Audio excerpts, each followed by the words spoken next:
గోల్కొండ, మన రాష్ట్రం, మన TV. Please subscribe Golconda TV. For more updates bell button పై క్లిక్ చేయండి.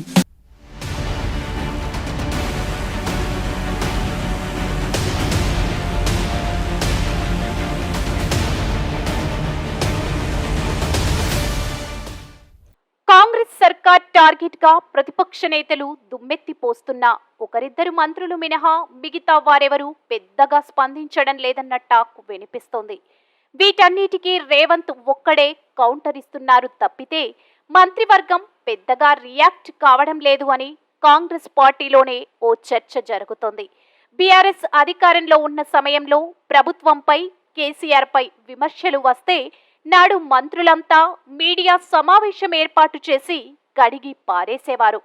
కాంగ్రెస్ అధికారంలోకి వచ్చాక రేవంత్ మంత్రివర్గం మాత్రం ఎదురు దాడి చేయడంలో నిర్లక్ష్యంగా వ్యవహరిస్తుంది.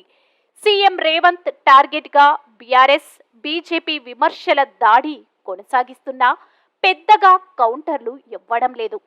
ప్రభుత్వం కూలుతుందని, ఆగస్టు సంక్షోభం తప్పదని హెచ్చరిస్తున్నా ఏమీ పట్టనట్లు వ్యవహరించడం తీవ్ర విమర్శలకు తావిస్తుంది. అసలు మంత్రులు ఎందుకు ఇలా వ్యవహరిస్తున్నారు అనేది బిగ్ డిబేట్ గా మారింది.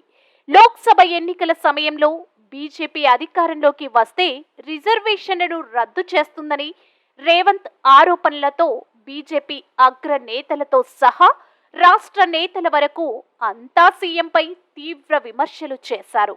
కానీ ఒకరిద్దరు మంత్రులు మినహాయిస్తే మంత్రులు పెద్దగా బీజేపీకి కౌంటర్లు ఇవ్వలేదని ఆ పార్టీలోని మంత్రులపై అసంతృప్తి వ్యక్తమవుతోంది. అన్నింటికీ రేవంత్ ఒక్కడే సమాధానం ఇచ్చుకోవాల్సిన పరిస్థితి కనిపిస్తోందని రాజకీయ వర్గాల్లో ప్రచారం జరుగుతోంది.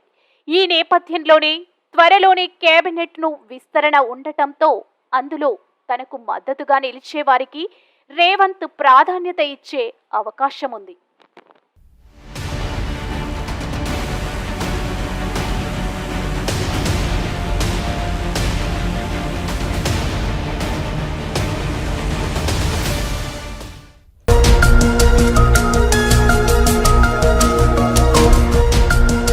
సత్యాలు చెప్పడానికి సాహసం కావాలి, నిజాలు చెప్పే పత్రికలు రావాలి.